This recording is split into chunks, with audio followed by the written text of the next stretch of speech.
More breaking news here on the field of 68. Kansas State has added one of the best 5 men left in the transfer portal. They went out and they got a commitment from Ugonna Onyenso, a Kentucky transfer who at times looked like the best 5 man that Kentucky had on their roster last year, and at times looked like he was completely incapable of playing Division I basketball. But he is now a member of Jerome Tang's recruiting class for the Kansas State Wildcats, joining Doug McDaniel, joining Brendan Hauser, joining Ashore, joining Bay Fall, joining Max Jones on a team that already brings back David Goodson and Macaleb Rich. I hope I pronounced the name correct, as well as freshman David Castillo.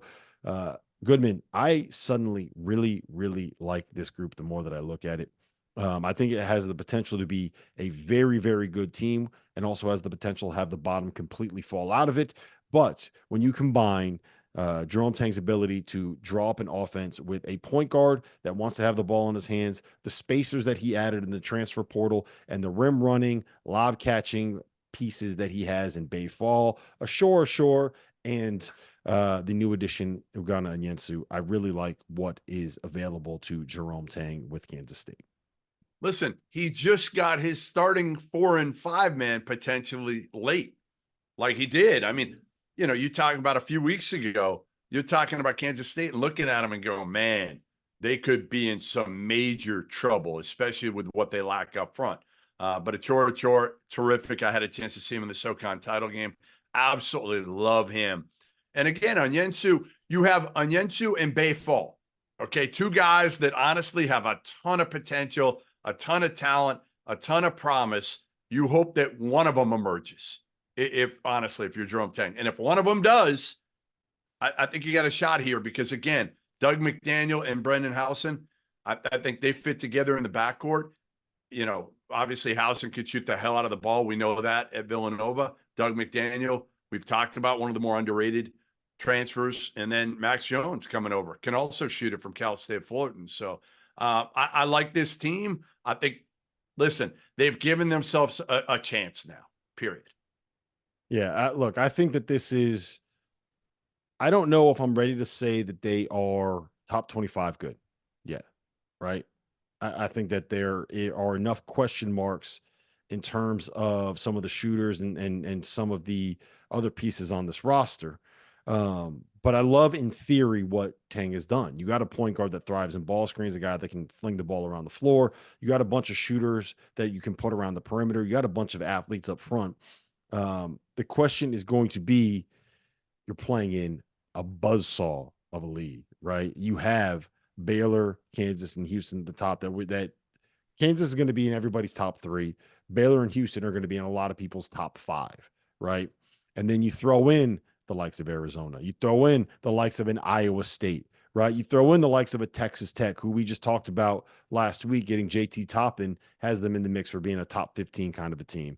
And all of a sudden, that is like, there's 6 teams in this league that could end up being top 3 seeds, top 4 seeds in the NCAA tournament.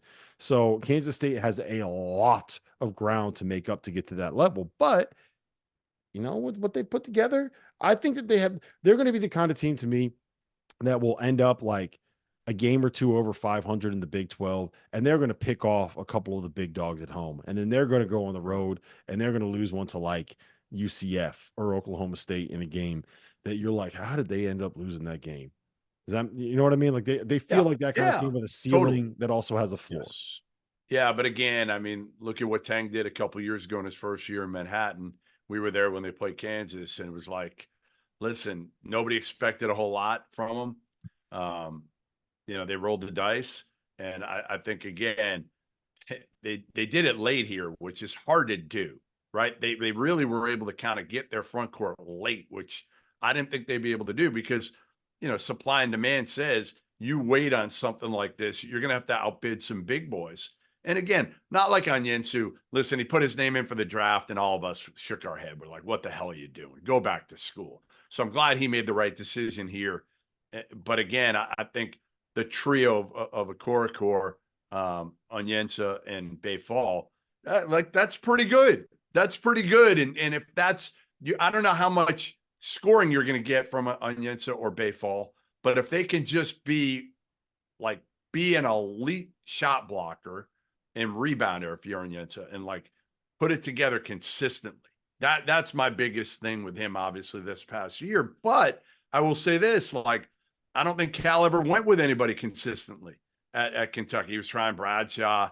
He was obviously trying Onyenso. He was trying Big Z. Like, he didn't ever ride somebody long enough, whether one of those three guys, to feel like they could play through their mistakes.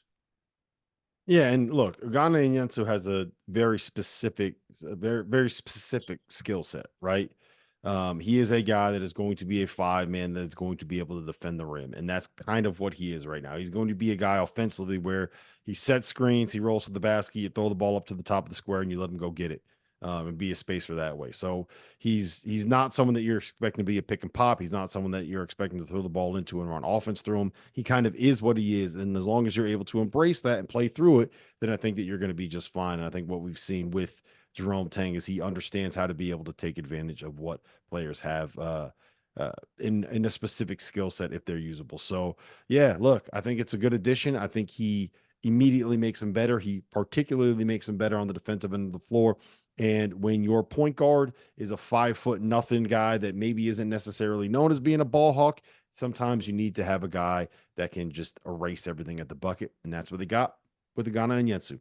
Really nice pickup for Kansas State and Jerome Tang.